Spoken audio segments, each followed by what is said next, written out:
সুপ্রিয় শিক্ষার্থীবৃন্দ, আমি আজ দ্বিতীয় অধ্যায়ের পরবর্তী অংশ নিয়ে আলাপ করব। ঈদের পরবর্তী আজকের ক্লাসে তোমাদের স্বাগতম। সারা বিশ্ব আজকে যার কারণে স্তব্ধ, স্কুল কলেজ বন্ধ, অফিস আদালত সহ সকল কার্যক্রমে স্থবিরতা বিরাজ করছে।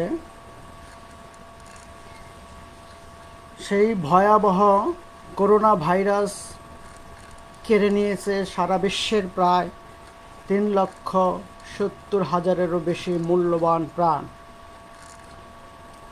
তোমরা সবাই ভালো আছো, সুস্থ আছো,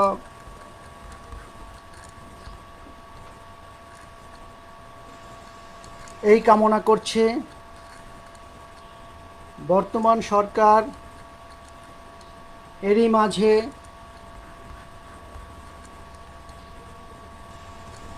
শিক্ষার্থীদের শিক্ষা কার্যক্রম অব্যাহত রাখার জন্য নিরলসভাবে কাজ করে যাচ্ছেন। এরই ধারাবাহিকতায় কারিগরি শিক্ষা অধিদপ্তরের মহাপরিচালক সহ সকল কর্মকর্তাবৃন্দ, ইটুআইয়ের সকল কর্মকর্তাবৃন্দ, সকলকে অভিনন্দন জানাচ্ছি।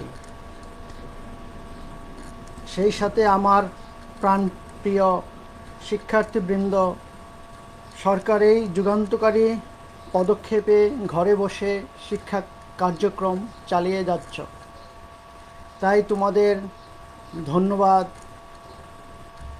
জানাচ্ছি।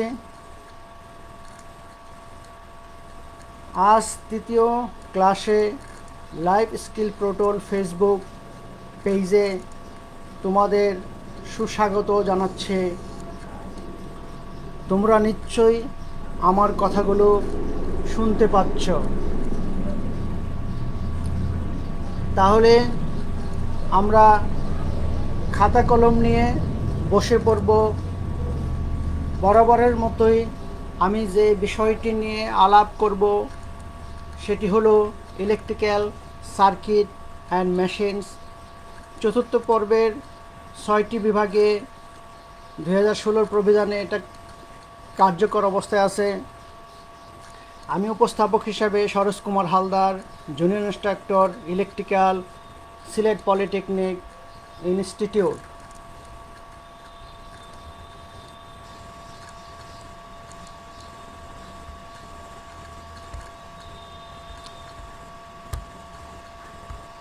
আজকে দ্বিতীয় অধ্যায়ের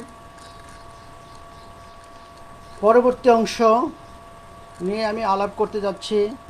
এই পাঠ শেষে আমার শিক্ষার্থীরা যা যা পারবে, আরএলসি সিরিজ সার্কিটের চিত্র, ভেক্টর ডায়াগ্রাম অঙ্কন করতে পারবে, আরএলসি প্যারালাল সার্কিটের চিত্র ও ভেক্টর ডায়াগ্রাম অঙ্কন করতে পারবে, আরএলসি সিরিজ সার্কিটের ইম্পিডেন্স, ভোল্টেজ ও কারেন্ট নির্ণয় করতে পারবে, রেক্ট্যাঙ্গুলার ও পোলার ফর্মে এসি প্যারালাল সার্কিটের অ্যাডমিটেন্স ও কারেন্টের হিসাব বের করতে পারবে, আরএল আরসি এবং আরএলসি সিরিজ প্যারালাল সার্কিটের সমস্যা সমাধানকল্পে সূত্রসমূহ নির্ণয় করতে পারবে এবং ক্যালকুলেটর ব্যবহার করে ফর্ম পরিবর্তন করতে পারবে। আরএলসি সিরিজ সার্কিটের ভেক্টর চিত্র। এখানে আরএলসি সিরিজ সার্কিটের যদি ভেক্টর চিত্র চায় তাহলে তোমাকে শর্ত দিতে পারে যে XL is greater than XC. যদি এক্সএল বড় হয়, এক্সির সাপেক্ষে ইন্ডাকটিভ রিঅ্যাকট্যান্স যদি বড় হয় ক্যাপাসিটিভ রিঅ্যাকট্যান্সের চেয়ে, তাহলে চিত্রটা এই রকম হবে। তাহলে আমি একটা ভার্টিক্যাল লাইন এঁকেছি, একটা ভার্টিক্যাল লাইন এঁকেছি, একটা হরিজন্টাল লাইন এঁকেছি এবং যেখানে ক্রস হয়েছে সেখানে আমি শূন্য বিন্দু ধরেছি। তাহলে মূলবিন্দু থেকে আনুভূমিক অক্ষের ডান দিকে যে রেখাটা, সেটাকে আমরা বলবো রেফারেন্স লাইন। সিরিজ সার্কিটের রেফারেন্স লাইন হিসাবে আমরা কারেন্টকে ধরবো আই, কারণ সিরিজ সার্কিটে কারেন্ট সমান থাকে। এখন এই যে আর এর ড্রপ বের করি, বা এটা বাধা বের করলে হবে, তোমরা যাই করো, তাহলে আর এর ড্রপ হবে ভিআর, অর্থাৎ রেজিস্ট্যান্সের আর এর ড্রপ হলো ভিআর। ভিআর এর সূত্র আমরা জানি আইআর, তারপরে এক্সএল ভিএল। তাহলে ভিএলটা হবে অবশ্যই কারেন্টের 90 ডিগ্রি উপরে, এটা হলো উলম্ব, ভিএলটা উপরে হবে, কারণ কারেন্টটা ল্যাগিং, ইন্ডাকটিভ সার্কিট কারেন্টটা ল্যাগিং, কারেন্টের পিছনে ভোল্টেজটা 90 ডিগ্রি উপরে। তাহলে এক্সিটা কি হবে, অবশ্যই নিচে হবে, ভিসিটা নিচে হবে। আর লাল দাগ দিয়ে বুঝিয়েছি এটা হলো ছোট, ভিসিটা ছোট এবং ভিএলটা বড় দেখিয়েছি। তাহলে এই ভিএল থেকে আমার ভিসিটাকে আমার বাদ দিতে হবে, ছোটোটা অংশ বাদ দিতে হবে। তাহলে আমি বাদ দেই, এই অংশটাকে বাদ দিলাম, কারণ ভিসির পজিশন হলো নিচের দিকে। তাহলে ভিএল যেখানে শেষ হয়েছে সেখান থেকে নিচের দিকে এই অংশটাকে আমি বাদ দিলাম। তাহলে এই যে অংশটা আমার রয়ে গেল, এটা হলো রিঅ্যাক্টিভ ড্রপ। এটাকে আমরা কী দ্বারা প্রকাশ করছি, ভিএক্স। আমরা ভিএক্স দ্বারা প্রকাশ করছি, যে এক্স মানে রিঅ্যাক্টিভ। তাহলে ইন্ডাকটিভ ড্রপ এবং ক্যাপাসিটিভ ড্রপের বিয়োগফল, অর্থাৎ VL minus VC is equal to VX, reactive drop. আর রেজিস্টিভ ড্রপ এবং এই রিঅ্যাক্টিভ ড্রপ, এই দুটার ভেক্টোরিক্যাল যোগফল হবে হলো ভি, টোটাল ভোল্টেজ। তাহলে টোটাল ভোল্টেজের সূত্র আমরা কি পেয়ে গেলাম এখানে, VR plus J of VX, J of VX, যেহেতু এটা উপরের দিকে, তাহলে প্লাস জে অফ ভিএক্স। এখন আমি যদি শর্ত তোমাকে প্রশ্ন দেওয়া থাকে যে এক্সিটা বড়, এক্স এলটা ছোট, তাহলে চিত্রটা এরকম হবে। তাহলে আনুভূমিক লাইন অবশ্যই কারেন্ট। আমরা ক্লিয়ার হতে পেরেছি প্রিয় শিক্ষার্থী বৃন্দরা, কারণ আমরা রেফারেন্স লাইনটা আমি কারেন্ট ধরবো, কারণ সিরিজ সার্কিটে কারেন্ট সমান থাকে। তাহলে এখন ভিআর কি হবে, কারেন্টের ইন ফেজে, কারেন্ট যেদিকে হয়েছে ভিআরটা সেদিকে হবে। তাহলে ভিআরটা কোন দিকে হবে, উপরের দিকে, এর পরিমাণটা আমি ছোট দেখিয়েছি। ভিসির মানটা কি হবে, বড় হবে, লাল দাগ দিয়ে আমি বড় দেখিয়েছি। তাহলে ভিসির থেকে আমি ভিএলটা বাদ দিয়ে দিব, তাহলে আমি বাদ দিয়ে দিলাম। তাহলে আমি বাদ দিয়ে আমি কি পেলাম, এই যে অংশটা আমি পেলাম, এই যে এটা যে অংশটা পেলাম, তাহলে এটাই হলো রিঅ্যাক্টিভ ড্রপ, অর্থাৎ ভিএক্স। তাহলে ভিএক্সের সূত্রটা কি হলো, ভিএক্সের সূত্র হলো ভিসি মাইনাস ভিএল, অর্থাৎ ভিসির থেকে ভিএলটা আমি বাদ দিয়ে দিলাম। তাহলে রেজিস্টিভ ড্রপ আর এটা হলো রিঅ্যাক্টিভ ড্রপ, এই দুটাকে ভেক্টোরিক্যাল যোগ করলে আমি পেলাম টোটাল ভোল্টেজ। তাহলে টোটাল ভোল্টেজের এখানে সূত্র আমি কি পেলাম, VR minus J of VC. এটা মাইনাস হলো কেন, কারণ এটা নিচের দিকে। তাহলে তোমরা অবশ্যই ভেক্টর চিত্র সম্পর্কে ক্লিয়ার ধারণা হয়ে গেছে তোমাদের। তাহলে আমি পরের স্লাইডে আমি চলে গেলাম। এখন যদি এক্সএল আর এক্সি সমান হয়, তাহলে বরাবরের মতোই আমি রেফারেন্স লাইনটাকে আর ধরলাম, এই অংশটাকে আমি ভিআর ধরলাম, এতটুকু আমি ভিএল ধরলাম, ঠিক অতটুকু পরিমাণ আমি ভিসি ধরলাম। তাহলে এটার থেকে এটা যদি বাদ দেই, তাহলে আমার এই পজিশনে চলে আসতেছে। তার মানে আমার তখন ভেক্টর চিত্রটা এই রকমই হবে। ওকে, এখন খুব গুরুত্বপূর্ণ, আমি একটা ইকুয়েশনে চলে আসলাম। আরএলসি সিরিজ সার্কিটের ইম্পিডেন্স কিভাবে বের করব, কিভাবে ভোল্টেজ বের করব এবং কিভাবে কারেন্ট নির্ণয় করব। এইটা নির্ণয়টা অনেক সময় তোমাদের রচনামূলক প্রশ্নে আসে, খুব ইম্পর্টেন্ট। তাহলে আমি একটা আর এল সির সমন্বয় একটা সিরিজ সার্কিট অঙ্কন করে নিলাম। তাহলে এটা কারেন্ট চলাচলের একটি মাত্র পথ, এটা হলো সিরিজ সার্কিট। আর এর বাধা হলো রেজিস্ট্যান্স আর, এল মানে ইন্ডাকটেন্স বা ইন্ডাকটেন্সের বাধা হলো এক্সএল মানে ইন্ডাকটিভ রিঅ্যাকটেন্স। আর ক্যাপাসিটরের বাধা হলো এক্সসি, ক্যাপাসিটিভ রিঅ্যাক্ট্যান্ট। তাহলে কারেন্ট কিন্তু একই থাকবে। সিরিজ সার্কিটে আমি বলেছি ভেক্টর চিত্রে যে কারেন্ট আই, সব লোডের মধ্য দিয়ে আই কারেন্টই যাবে। তাহলে আমি ভি এর আড়াআড়িতে যদি আমি ভোল্টেজটা আমি দেখাই, তাহলে দেখাই ভোল্টেজ ভিআর, এই যে আর এর দুই প্রান্তের ভোল্টেজ এটা ভিআর, তোমরা বুঝতে পেরেছো? তাহলে এল এর দুই প্রান্তে যদি আমি ভোল্টেজ মাপি সেটা হবে ভিএল, এই যে দেখালাম এর দুই মাথায় যে ভোল্টেজ সেটা হলো ভিএল, আর এটার বাধা হলো এক্সএল, ইন্ডাকটিভ রিঅ্যাকট্যান্স। এটার একক কি? ওহম। এটার এককও কিন্তু ওহম, এটার একক কিন্তু ওহম না, এল এর একক, ইন্ডাকট্যান্সের একক হলো হেনরি, তোমাদের পূর্বে আমি পড়িয়েছি। তো যেগুলি বাধা ওহম সেগুলি হলো বাধা। এখন সি, ক্যাপাসিটরের আড়াআড়িতে যে ভোল্টেজ হবে সেটা আমরা কি হবে দেখে নেই, সেটা হবে বিসি, ক্যাপাসিটিভ ড্রপ। এখন এর বাধা হলো এক্সসি, ক্যাপাসিটিভ রিঅ্যাকট্যান্স। তাহলে আরএলসি একটা সিরিজ সার্কিট অঙ্কন করেছি, তোমরা বুঝতে পেরেছো, এবং কারেন্টটা একই রকম হবে কিন্তু ভোল্টেজটা ডিফারেন্স হবে। আর এর ভোল্টেজ হবে, আর এর আড়াআড়িতে হবে ভিআর, এল এর আড়াআড়িতে হবে ভিএল, এবং সি এর আড়াআড়িতে হবে ভিসি। ওকে, তোমরা বুঝতে পেরেছো? তাহলে এখন আমি মনে করতেছি যে এক্সএল এক্সির চেয়ে বড়, তাহলে আমার ইকুয়েশনগুলি কি হবে? তাহলে টোটাল ভোল্টেজ মানে হলো ভিটা কি হবে, ভিটা, তাহলে ভিটাই ইজিক্যাল টু হবে এই ড্রপ, রেজিস্ট্যান্সের ড্রপ প্লাস জে অফ এই দুইটার বিয়োগফল প্লাস জে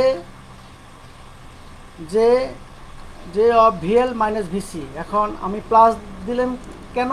কারণ এক্সেলের মানটা বড়, এই জন্য plus J of VL minus VC দিয়েছি। তোমরা নিশ্চয়ই বুঝতে পেরেছ যে এই ড্রপ আর এইটা হলো আনুভূমিক ড্রপ, আর এই দুইটা হলো উলম্ব ড্রপ। তাহলে উলম্ব ড্রপ হলো দুইটা বিপরীতমুখী, একটা উপরে একটা নিচে, এই জন্য এটা হবে একটার থেকে আরেকটা বিয়োগ হবে। আমরা ভেক্টর চিত্রে বুঝিয়েছি যে বিয়োগ হয়ে যায়। এখন আমরা টোটাল ভোল্টেজের সূত্র আমরা জানি ওহমের সূত্র অনুসারে যে V equal to I into R, এখানে হবে আই জেড, কারণ টোটাল বাধা ইম্পিডেন্স, জেড মানে ইম্পিডেন্স। ভিআর এর ড্রপ কী হবে? আই আর, অর্থাৎ কারেন্ট আই ঠিক থাকবে, তাহলে এইটার বাধা হবে আর, বাধা হবে আর, বাধা হবে আর।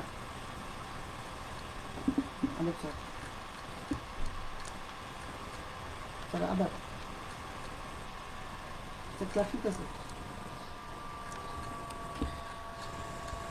তাহলে তাহলে আমি পেলাম ভিআর এর ড্রপ হলো আই আর, আর ভিএল এর ড্রপ হলো আই এক্সেল, অর্থাৎ কারেন্ট আই ঠিক থাকবে, আর এল এর বাধা হলো এক্সেল, আর ভিসি মানে কি? আই এক্সি, আই এবং তার বাধা হলো এক্সি। তাহলে আমি এইটার ড্রপ হলো আই জেড, এটাকে আমি আই জেড লিখতে পারি, এটাকে লিখতে পারি আই আর, এটাকে লিখতে পারি আই এক্সেল, এটাকে লিখতে পারি আই এক্সি। এখন আমি প্রত্যেক টার্মের থেকে যদি আই বাদ দিয়ে দেই, তাহলে জেড ইজিক্যাল টু হবে R plus J of XL minus XC. এটা হলো রেক্ট্যাঙ্গুলার ফর্ম। আমরা রেক্ট্যাঙ্গুলার ফর্ম বুঝতে পারলাম কিভাবে? কারণ এখানে একটা জে আছে। এখন এই অংশটাকে, অর্থাৎ এই ইম্পিডেন্স, জেড মানে ইম্পিডেন্স, এই যে আমরা ইম্পিডেন্স আমরা বের করতে যাচ্ছি, এখন এটাকে যদি পোলার ফর্মে আমি ইউজ করতে চাই তাহলে একটা থিটা আসবে, তাহলে রুট ওভার প্রথমটা স্কোয়ার আর স্কোয়ার প্লাস জের সাথে যেটা থাকবে সেটা স্কোয়ার, অ্যাঙ্গেল ট্যান ইনভার্স এই পরের অংশটা ডিভাইডেড প্রথম অংশটা, এই প্রথম অংশ আরটা। এখন এটাকে আমরা একটু কমিয়ে নিলাম, যে এই পার্থক্যটাকে যদি ইন্ডাকটিভ রিঅ্যাকট্যান্স এবং ক্যাপাসিটিভ রিঅ্যাকট্যান্স এই দুইটার পার্থক্যটাকে যদি আমি রিঅ্যাকট্যান্স ধরি, এক্স ধরে নিলাম, তাহলে কী হবে? X by R. নিশ্চয়ই তোমরা বুঝতে পেরেছ। তাহলে কারেন্টের সূত্র কি? I equal to V by Z, I equal to V by Z, কারণ আমরা এটা ওহমের সূত্র অনুসারে পাই। তারপরে এটাকে পক্ষান্তর করিলে আমরা পাই ভি ইজিক্যাল টু আইজেড। তাহলে আমরা ইম্পিডেন্স এইভাবে আমরা বের করলাম, কারেন্টকে এইভাবে বের করলাম এবং ভোল্টেজকে এইভাবে বের করে নিলাম। তাহলে তোমরা এই বের করলাম কিভাবে কারেন্ট, কিভাবে ভোল্টেজ, কিভাবে ইম্পিডেন্স, নিশ্চয়ই তোমরা বুঝতে পেরেছ। এখন আমরা আরএলসি প্যারালাল সার্কিট ও ভেক্টর চিত্র আমরা দেখব। তাহলে এটা আরএলসি একটা প্যারালাল সার্কিট।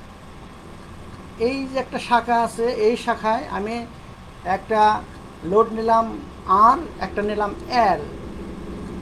এল মানে এর বাধা হলো এক্সএল, ইন্ডাকটিভ রিঅ্যাক্ট্যান্স। আর একটা শাখা, এই যে একটা শাখা, এই শাখায় একটা লোড নিলাম আর এবং একটা নিলাম সি। সি এর বাধা এক্সি। তাহলে এই শাখাটা আর এই শাখাটা এইভাবে আমি কানেকশন করে দিলাম এবং এটা সাপ্লাই ভোল্টেজের সাথে আমি কানেক্ট করে নিলাম। নেওয়ার পর আমার যেই জিনিসটা বের হলো, তাহলে এই সাপ্লাই থেকে যে কারেন্টটা যাবে এটা হলো টোটাল কারেন্ট। তাহলে টোটাল কারেন্ট এদিক দিয়ে দুই দিক দিয়ে যাবে, একটা হলো I1 কারেন্ট, একটা হলো I2 কারেন্ট। তাহলে দুই দিকে ভাগ হয়ে গেল, তার মানে এটা প্যারালাল সার্কিট। তাহলে আমরা প্যারালাল সার্কিট সম্পর্কে ক্লিয়ার একটা ধারণা অর্জন করলাম। প্রিয় শিক্ষার্থীবৃন্দ, তোমরা বুঝতে পেরেছো কি? ওকে, থ্যাংক ইউ। তাহলে এখন আমি ভেক্টর চিত্র আমি যখন আঁকবো, তখন একটা হরিজন্টাল একটা ভার্টিক্যাল লাইন এঁকে নিলাম এবং এটাকে ক্রস যেখানে সেখানে আমি মূল বিন্দু 0 ধরে নিলাম। তাহলে এটা অবশ্যই রেফারেন্স লাইন।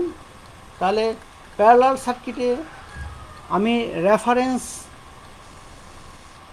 হিসাবে কি ধরবো দেখে নেই, ভোল্টেজ ধরবো। কারণ প্যারালাল সার্কিটের ভোল্টেজ সমান থাকে, এই জন্য প্যারালাল সার্কিটে রেফারেন্স হিসাবে আমি ভোল্টেজ ধরবো। আর সিরিজ সার্কিট আমি কি ধরেছিলাম, কারেন্ট, কারণ সিরিজ সার্কিটে কারেন্ট সমান থাকে। কিন্তু প্যারালালে কিন্তু আমি ভোল্টেজ রেফারেন্স ধরে নেব। এটা অবশ্যই তোমরা বুঝে নিয়েছ। তাহলে I1 কারেন্টটা যেহেতু এটা ইন্ডাকটিভ লোড, তাহলে এই কারেন্টটা ল্যাগিং হবে। তাহলে ভোল্টেজের সে পিছনে হবে, দেখে নেই, এই এটা হলো I1, কারেন্টের মান হলো I1 এবং অ্যাঙ্গেলটা হলো θ1 ডিগ্রি।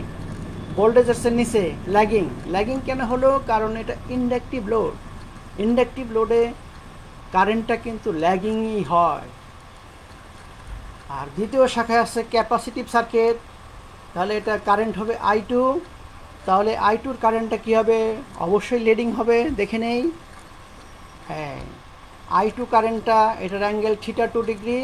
তাহলে এটা ভোল্টেজের উপরে, তাহলে এটা লিডিং কত ডিগ্রি, θ2 ডিগ্রি লিডিং। আমি জানি না কত ডিগ্রি, মান অঙ্ক করলে আমরা বুঝে নেব। এখন টোটাল কারেন্টটা আমরা বের করতে হবে ভেক্টর চিত্রে। তাহলে I2-র প্যারালালে একটা এঁকে নেই, I1-এর শেষের থেকে I2-র প্যারালালে এঁকে নিলাম এবং I2-র শেষের থেকে I1-এর প্যারালালে একটা এঁকে নিলাম। তাহলে দুইটার প্যারালাল এই বিন্দুতে কানেকশন হয়েছে। এখন এটার থেকে আমি মূল বিন্দুতে যে কারেন্টটা পাবো সেটা হলো টোটাল কারেন্ট, দেখে নেই। এই যে আমি এই যে লাইনটা পেলাম, এটা হলো টোটাল কারেন্ট। এটা হলো I মানেই হলো আমি I1 প্লাস I2 দুইটার যোগফল বললেও হবে। তাহলে এটার অ্যাঙ্গেলটা θ ডিগ্রি, যেহেতু ভোল্টেজের উপরে, তাহলে এই সার্কিটটা লিডিংয়ের আচরণ প্রদর্শন করতেছে। যেহেতু কারেন্টটা ভোল্টেজের চেয়ে ওপরে, টোটাল কারেন্টটা, তাহলে লিডিংয়ের আচরণ করতেছে। নিশ্চয়ই তোমরা বুঝতে পেরেছো শিক্ষার্থীবৃন্দ। তাহলে আমরা নেক্সট স্লাইডে চলে যাই। এখানে আছে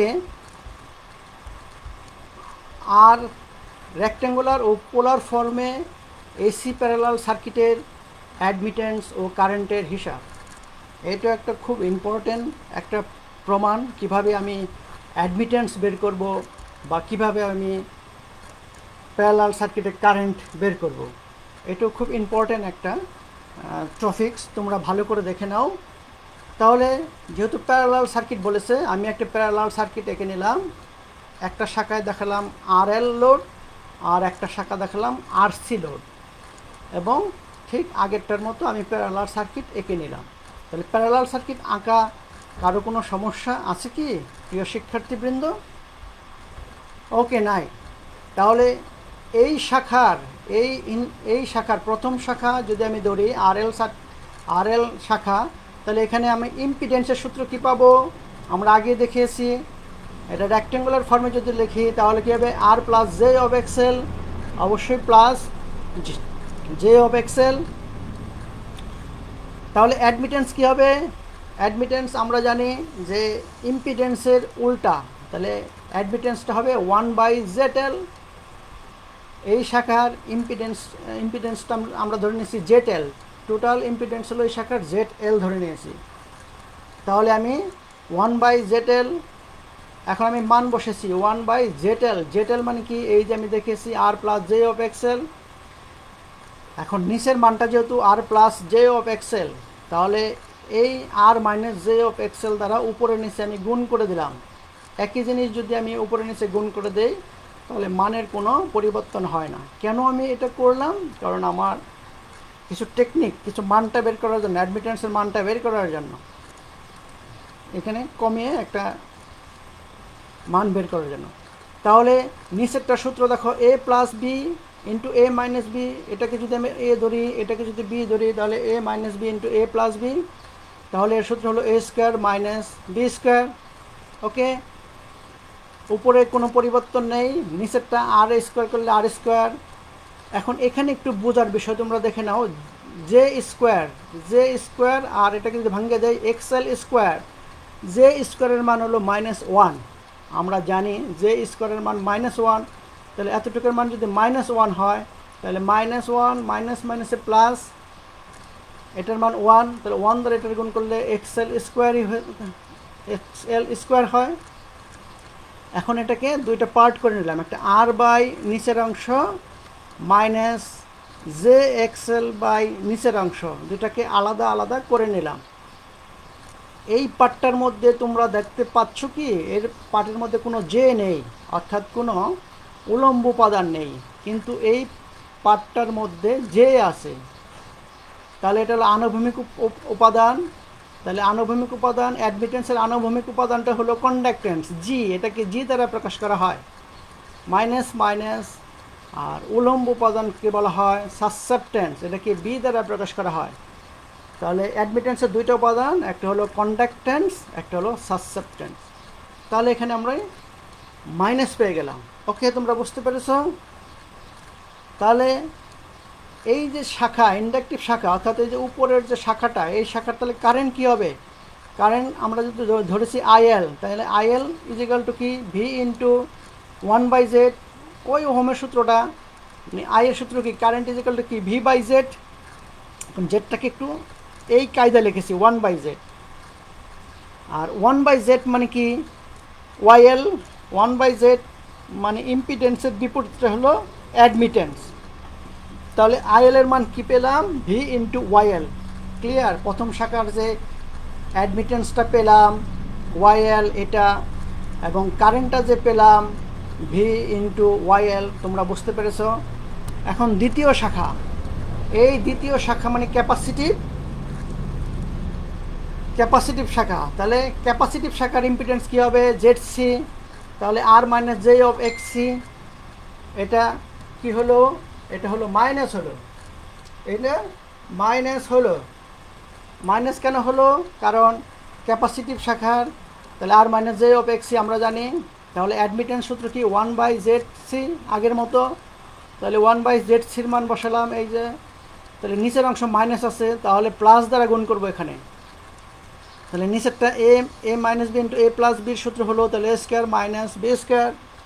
ওকে, তাহলে এটা স্কোয়ার করলে আর স্কোয়ার, আর জে স্কোয়ার মানে -1, মাইনাস প্লাস, তাহলে আমার XC স্কোয়ার আগেরটার মতোই, শুধু এখানে গুণ করে, এখানে মাইনাস আছে দেখে এখানে প্লাস দ্বারা গুণ করেছি। তাহলে এটাকে আলাদা করে নেই, তাহলে আর বাই এই অংশ প্লাস জে XC বাই এই অংশ। নিশ্চয়ই তোমরা বুঝতে পেরেছ? তাহলে এই পাশে হলো অ্যাডমিটেন্স ওয়াইসি, মানে ক্যাপাসিটিভ সার্কিট অ্যাডমিটেন্স। তাহলে এটাকে আনুভূমিক উপাদানকে আমরা বলি কন্ডাক্টেন্স, তাহলে জেসি। আর উলম্ব উপাদানকে বলি সাসসেপ্টেন্স, তাহলে বিসি। ওকে, তাহলে কারেন্টটা কী হবে? কারেন্ট ইজিক্যালটা হবে ওই যে ওহমের সূত্র ভি বাই জেড, মানে 1/z ভি ইন্টু ওয়াইসি। তাহলে আমি কারেন্ট কী পাবো? টোটাল কারেন্ট পাবো এই ইন্ডাকটিভ শাখার কারেন্ট এবং ক্যাপাসিটিভ শাখার কারেন্টের যোগফল। আর ইন্ডাকটিভ শাখার কারেন্ট আমি দেখিয়েছি ভি ইন্টু ওয়াইএল, আর ক্যাপাসিটিভ শাখার কারেন্টটা ভি ইন্টু ওয়াইসি। তাহলে এখানে যদি ভি কমন নেই তাহলে হয় ওয়াইএল প্লাস ওয়াইসি, অর্থাৎ ইন্ডাকটিভ শাখার অ্যাডমিটেন্স এবং ক্যাপাসিটিভ শাখার অ্যাডমিটেন্স। তাহলে এই দুইটার যোগফলটাকে আমরা টোটাল অ্যাডমিটেন্স ধরেছি। তাহলে আই সূত্র কী পেলাম? V into Y. ওকে, তোমরা বুঝতে পেরেছ? তার আরএল, আরসি এবং আরএলসি সিরিজ এবং প্যারালাল সার্কিট সম্পর্কিত সমস্যার সমাধানের সূত্রসমূহ তোমাদের আগে কিছু আলাপ করছি, তারপরে দেখে নাও। এক্সএল মানে ইন্ডাকটিভ রিঅ্যাকট্যান্স সূত্র হলো 2πfL, এককটা ওহম। ক্যাপাসিটিভ রিঅ্যাকট্যান্স মানে এক্সি 1/2πfC ওহম। ইম্পিডেন্স জেটের সূত্র হলো আর প্লাস জে অফ এক্সএল, এটা একক ওহম। ইম্পিডেন্সের সূত্র যদি আরসি সার্কিট থাকে তাহলে R minus J of XC. Inductive circuit যদি থাকে অর্থাৎ আরএল শাখা যদি থাকে তাহলে R plus J of XL. যদি আরসি নিয়ে অঙ্ক থাকে তাহলে R minus J of XC. যদি ইম্পিডেন্স যদি আর এল সি তিনটা নিয়ে থাকে অঙ্ক তাহলে R plus J of XL minus XC, ইম্পিডেন্সের একক ওহম। কারেন্টের সূত্র I equal to V by Z, তাহলে 1/z আমরা ভি ইন্টু ওয়াইও লিখতে পারি অ্যাম্পিয়ার। মোট voltage V equal to I Z, মোট power P equal to VI cos theta, এটাকে আমরা প্রকৃত পাওয়ার বলবো। সক্রিয় power Q equal to VI sine theta, আর আপাত power S equal to VI, একক হলো VA. Resistive drop VR equal to IR, inductive drop VL equal to IXL, capacitive drop VC equal to IXC. Okay, সূত্রগুলি তোমরা next ক্লাসে অঙ্ক করার সময় কাজে লাগবে। এখন ক্যালকুলেটর ব্যবহার, এমএস ক্যালকুলেটর ব্যবহার, পোলার থেকে রেক্ট্যাঙ্গুলার কীভাবে নিবা আমি একটা এক্সাম্পল দেখিয়ে দিয়েছি। তাহলে কীভাবে নিবা? এটা একটা পোলার ফর্ম আছে, এটাকে যদি রেক্ট্যাঙ্গুলার নিতে চাই তাহলে শিফট দিতে হবে, তারপরে মাইনাস সাইন দিতে হবে। মাইনাস সাইন দিলে একটা রেক্ট্যাঙ্গুলার লেখা উঠবে, তারপরে প্রথম মানটা লিখতে হবে এই যে 5, তারপর একটা কমা চিহ্ন দিতে হবে, ক্যালকুলেটরের কমা চিহ্ন আছে। তারপরে আমার ওই যে পরের অ্যাঙ্গেলটা, পরের মানটা দিতে হবে 60, তারপরে ফার্স্ট ব্র্যাকেট কমপ্লিট করতে হবে, ইকুয়াল দিতে হবে। ইকুয়াল দিলে আমার রেক্ট্যাঙ্গুলার ফর্মের প্রথম মানটা আসবে যে 2.5। তারপরে আরসিএল দিয়ে 10 দিতে হবে, তাহলে আমার পরের মানটা হবে। পরের মানটা কি আসবে? 4.33, অর্থাৎ যে 4.33। আর যদি রেক্ট্যাঙ্গুলার থেকে পোলার নেই, যেমন এই মানটা রেক্ট্যাঙ্গুলার, এটাকে যদি আমি পোলারে নিতে চাই তাহলে আমি প্রথমে ক্যালকুলেটরে শিফট দিব, শিফট দিয়ে আমি প্লাস চিহ্ন দেবো। প্লাস চিহ্ন দিলে এখানে একটা পোল লেখা উঠবে, পোল মানে আমি পোলারে নিতেছি। তারপরে এই রেক্ট্যাঙ্গুলারের প্রথম মানটা নেব 2.5, তারপরে আমি কমা চিহ্ন দেব। কমা চিহ্ন দেওয়ার পর আমি এই দ্বিতীয় মানটা লিখব 4.33। ওকে, তারপরে আমি ফার্স্ট ব্র্যাকেট দ্বারা কমপ্লিট করব, তারপরে আমি ইকুয়াল দেব, সমান চিহ্ন দেব। সমান চিহ্ন দিলে আমার এই যে দ্বিতীয় মানটা আসবে, ইকুয়াল চিহ্ন দিলে আমার প্রথম মানটা আসবে, পোলারের প্রথম মানটা আসবে। আর আরসিএল 10 দিলে আমার পোলারের দ্বিতীয় মানটা আসবে, অর্থাৎ আমার এই রেক্ট্যাঙ্গুলার থেকে পোলারের মান চলে আসলো। তাহলে তোমরা এটা বাসায় প্র্যাকটিস করবে, কারণ নেক্সট ক্লাসে আমরা অঙ্ক করব, তখন এই জিনিসগুলো তোমাদের কাজে লাগবে। ওকে, পাঠ মূল্যায়ন আমরা মূল্যায়ন করতে পারি, সেটা হলো ইন্ডাকটিভ রিঅ্যাকট্যান্স কি বলতে কী বোঝো? ইন্ডাকট্যান্সের কারণে কারেন্ট চলাচলে প্রদত্ত বাধাকে ইন্ডাকটিভ রিঅ্যাকট্যান্স বলে। তারপরে আমার পরের সিরিজ সার্কিটে ভেক্টর চিত্র কাকে রেফারেন্স ধরা হয়? আমরা বলেছি কারেন্টকে, কেন সিরিজ সার্কিট কারেন্ট সমান থাকে। প্যারালাল সার্কিটের ভেক্টর চিত্রে কাকে রেফারেন্স ধরা হয়? ভোল্টেজকে। কেন? কারণ প্যারালাল সার্কিটে ভোল্টেজ সমান থাকে। আর একটা জিনিস আমরা নিয়ে এসেছি, সেটা হলো 2.5 মাইক্রোফ্যারাড সমান কত ফ্যারাড। 2.5 মাইক্রোফ্যারাড সমান সমান 2.5 ইন্টু 10⁻⁶ ফ্যারাড। তারপরে এই চিত্রটা কোন ভেক্টরের কারেন্ট যেহেতু রেফারেন্স ধরছি, তাহলে সিরিজ সার্কিট, তাহলে এটা পেলাম ভিআর, তাহলে আর আছে, এক্সএল আছে, এক্সি আছে, তাহলে আর এল সি সিরিজ সার্কিট, এবং যেহেতু দুইটা সমান তাহলে এক্সএল ইজ ইকাল টু এক্সি। তাহলে আমি বাড়ির কাজ দিলাম, আর এল সি প্যারালাল সার্কিটের চিত্র ও ভেক্টর চিত্র অঙ্কন করো, আর এল সি সিরিজ সার্কিটের চিত্র ও ভেক্টর চিত্র অঙ্কন করো। আর এল সি সিরিজ সার্কিট হতে কীভাবে মোট ভোল্টেজ, ইম্পিডেন্স ও কারেন্ট বের করা যায় চিত্র সহ লেখো। রেক্ট্যাঙ্গুলার ও পোলার ফর্মে এসি প্যারালাল সার্কিটের অ্যাডমিটেন্স হিসাব নির্ণয় করো। আরএলসি সিরিজ ও প্যারালাল সার্কিটে কাকে রেফারেন্স ধরা হয় এবং কেন, এই বাড়ির কাজগুলো তোমাদের ক্লাস টিচারকে দেখাবে। এবং আগামী ক্লাসে আলোচ্য বিষয় ইম্পর্টেন্ট আরএল, আরসি এবং আরএলসি সিরিজ ও প্যারালাল সার্কিটের সমস্যার সমাধান করব। তোমরা আগামী ক্লাসে অবশ্যই আমার সাথে থাকবে। এই ভিডিওটি পুনরায় দেখতে দক্ষতা বাতায়ন বা www.skills.gov.bd ওয়েবসাইটে ভিজিট করবে। সেই পর্যন্ত তোমরা ভালো থাকবে, সুস্থ থাকবে। সকলকে ধন্যবাদ জানিয়ে আমি আমার আজকের প্রেজেন্টেশন এখানেই শেষ করছি। তোমরা ভালো থাকবে, সুস্থ থাকবে, এই কামনা করছি। Thank you.